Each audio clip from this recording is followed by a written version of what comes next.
Hi, how you doing today, sir? Just fine. I'm the candle maker, also called chandelier. Would you be interested in learning about making candles and some of my lanterns and the waxes I use? Yes, it's the holidays. Might want to buy something for Christmas. Okay. I got some beeswax candles. They 6-inch beeswax candles, and it takes about 8 pounds of honey to get 1 pound of wax. Well, these candles right here will burn anywhere for 3 to 4 hours, and they're really good to work into the lantern. This is a boat lantern, and they will put these on the ends of the boat. You can see really far off in the water with these. And a lot of time when the seamen were being on the boat and they were coming into port, they would wave them back and forth, and let people they will come in and out. And they're really popular for the maritime. And this, by far, of all my lanterns, they produce the best light. This is a 4-sided glass lantern. If you really want to light up a room, this would be the one to get. And this one is a barn lantern. And why you think it's called a barn lantern? Because it's made like in a rough image of a barn on top. You see the round top of it.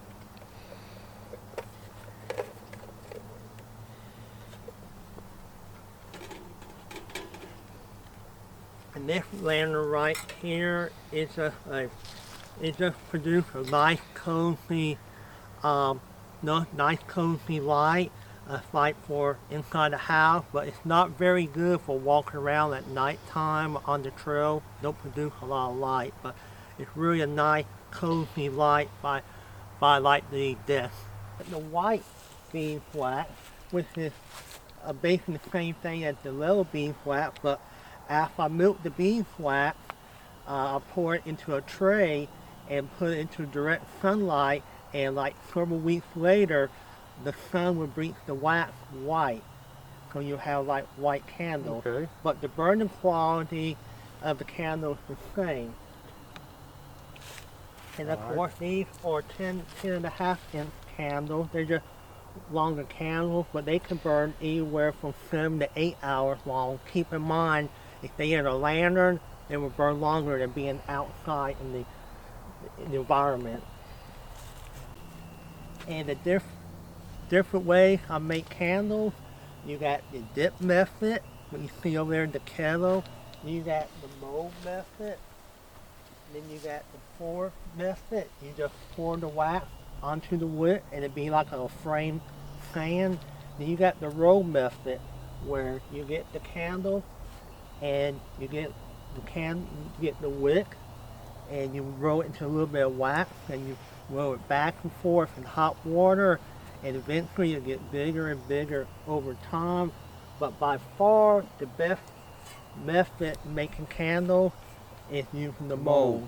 Okay, the mold. Okay. So what I do, and this is a templated mold, what I do is get some twisted linen or twisted cotton threads, and I twist them together, and I get about a 10-inch line, and I roll it through, push it through the wick, and bring it out through the over end, and I get the little pins to hook them into place. Then I got the little balls of wax I put underneath of here, so when I pour the wax in here, it won't fall out. Okay. And when I do that, it takes about 3 to 4 hours for the wax to cure in order for me to pop them out. But the longer you wait, the better it will be. And the different types of lanterns I have up here are candle holder, candlestick. This would be a hall scraper. And it's called a hall scraper because the round part right here would be used to scrape the hair off the hog. And you can adjust it up and down. This right here is a sugar comb candle holder. It gets the name because the sugar back then, the sugar came into a cylinder drop form. Okay. And it does put off a nice cozy light. Okay. Okay. This is a Cornell Light nightstand, and this nightstand light, you got the grass in the back to give extra reflection.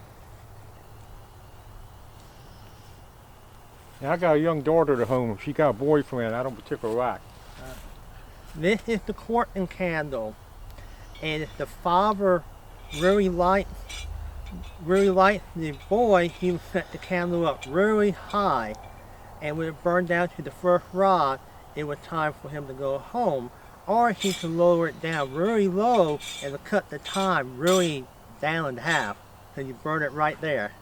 So the boy's got to read when the candle goes. Yeah, unspoken words. Unspoken word. Spade candle holder, and if you need to extinguish the flame without creating the mess and you blow it, you get wax everywhere on the table, you use a extinguisher. And it's also called a dozer. You just extinguish the flame. Kind of like in churches, they use the thing to put Yeah. the candles out in church. And this is a candle extinguisher wick cutter scissor. So when I cut the wick, the burnt wick falls into the cavity without getting on the table and creating a mess and burning. But these scissors are just made to use to cut the wick. All right. This right here is ivory beeswax. Like I tell you, breathes into direct sunlight for several weeks. This is bayberry, and bayberry is really popular around the holiday season. It takes 20 pounds of berry to get 1 pound of wax. And bayberry is very brittle. It don't tolerate the heat really good, so I mix it with a little bit of beeswax to add extra durability and strength to it. And you smell better than the. And bayberry, by far, is the best all-around candle when it comes to producing a frame. The beeswax candles are probably your all-around candle for durability. But these candles right here will easily burn like 5 hours. And the taller 10.5 inch ones, they will burn near 9 hours. Keep in mind they enter lantern inside a closed environment. And honeybees are not native to North America. They were brought over by the colonists a few years after Jamestown. So they actually, all the bees you see today, honeybees, are descended from Europe. See, that's a 2 pound block of wax right there. And it takes about 2 hours or so to completely melt that wax. And I can get around 14 small candles with that. And tall candles, I can get around 7. This is a candle box, and this, of course, used to keep all the bugs and varmints out of it. Not so much for the bees, not so much now for the beeswax and the bayberry, but when you have like animal fat candles, which is render animal fat, which is called tallow, and that gets very smelly and musty, and it get really oily and messy, and it attracts the bugs a lot because you use like animal food, animal beef and all that to make the candles with. So that's where the idea of the candle box came from. Come back in here. You see the white broom up here? The white broom is a sign that this is a true beeswax candle. You can take a warm rag and wipe it off, but when several weeks, that white broom will come back. But it's just a natural byproduct of the beeswax. It don't mean the candle is going bad. It don't mean the candle's going bad. It's just proof that this is a real beeswax candle.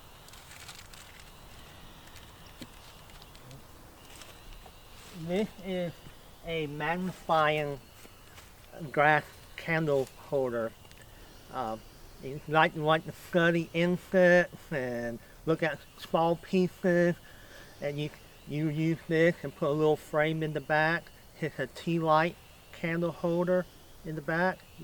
and it actually magnifies the object. I believe Thomas Jefferson had one of those to study insects at Yes, Monticello. sir. Yes, sir. That's correct. Okay. This is a cobblestone candle holder.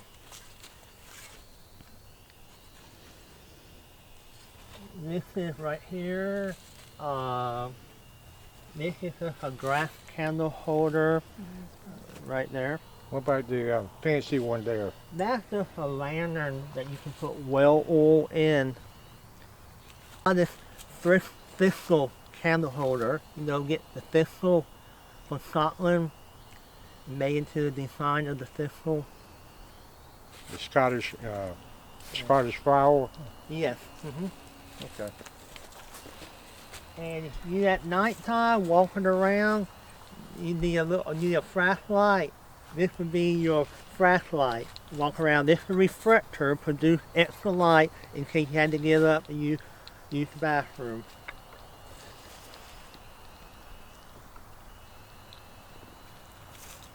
Working by a window, this is a window sill candle holder.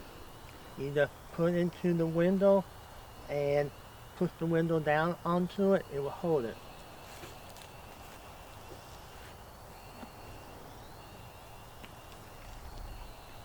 Tinderbox, if you're on the go, and everything you need to get a fire going. You got your hemp or jute, you got your flint, and you got your striker, and you got your charcoal pad. Everything you need to start a Everything fire. you need to start a fire with. It's a tinderbox.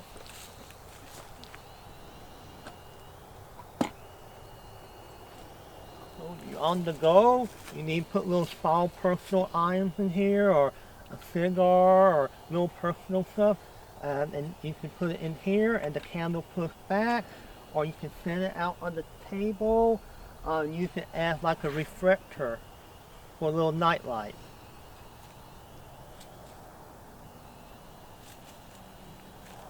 And this is a frontier lantern right there. Thank you, ma'am. You just opened it up, and you got your candle holder, simple candle holder in there. You just put it back into there, and you lock it up. And these are pretty good. They produce a very abundant amount of light, and you can have them outside on a windy day, and they hold the frame pretty good. And I do got these specialty scissors. They're used for cutting The wicks. cutting the wax, but they won't cut paper. They just like specialty scissors made for cutting the tops of the candles, cutting the wax. And I got different sizes for different size candles. Of course, I will use the bigger ones if I want to cut the pillar candles.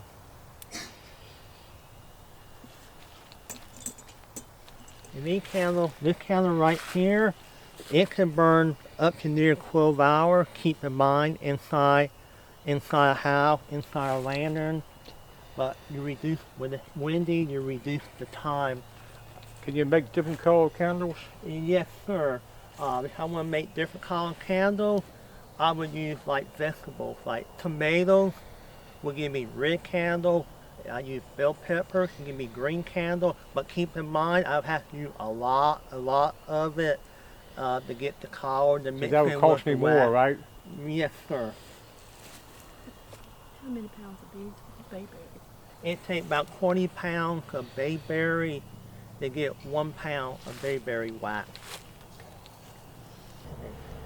This is a poor man candle holder, and a lot of times they will have a stick, and they'll dip it into wax, and had it like pointing upward, and it will burn for anywhere from like 15-20 minutes. But most times when they dip into animal fat, that it wouldn't produce a lot of light. If you have beeswax, it will probably send it for about 45 minutes.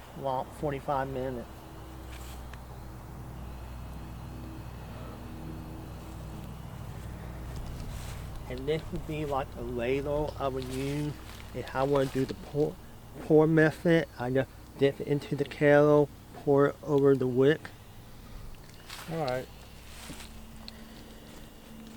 and here are the bayberry candles right there.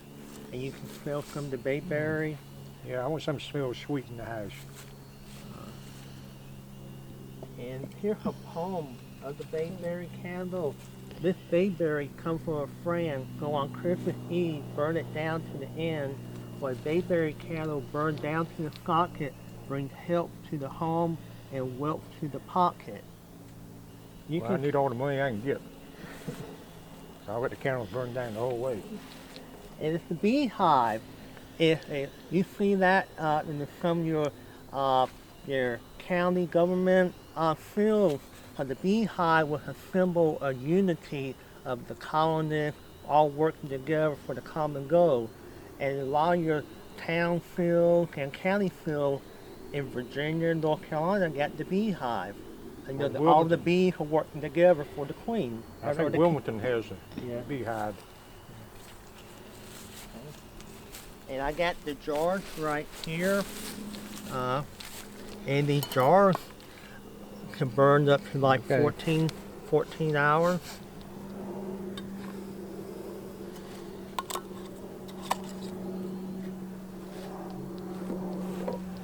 Would you like to try and make a candle? Well, I guess I'm old enough. Alright. This is, like I said, this is pure beeswax. And it's about 2 pounds, 2.5, 3 pounds of beeswax in here. And it's around 140, 145 degrees. So keep in mind it's hot. And I use a double bore to keep an even constant temperature for the wax. You don't have to use the bore, but sometimes you risk the possibility of your wax being lumpy and come out real chunky looking. So I use a double bore to help keep a more even temperature. What I do is dip into the beeswax and count 1, 2, 3, lift it up, 1, 2, 3, and I dip it into the water, 1, 2, 3, and I straighten it out. Anything more than 3 seconds, you just burn the wax off, and it takes 15 minutes with the water, 30 minutes without the water, and get roughly a 6-inch long candle. 1, 2, 3, 1, 2, 3. And you dip into the water, 1, 2, 3, and you straighten it up. Make sure you hold it by the wick. All right. 1, 2, 3. 1, 2, 3. Dip in the water. 1, 2, 3. At least at the end of the day, I can learn how to count to 3. Now I do 1, 2, 3. 1, 2, 3. 1, 2, 3. Yeah. And it takes about 15 minutes. It takes 15 minutes with the water, 30 minutes without the water to get 1 6-inch long candle. And of course they did have, I do got tubs that I could do several hundred at a time, but just give the people a feel for it.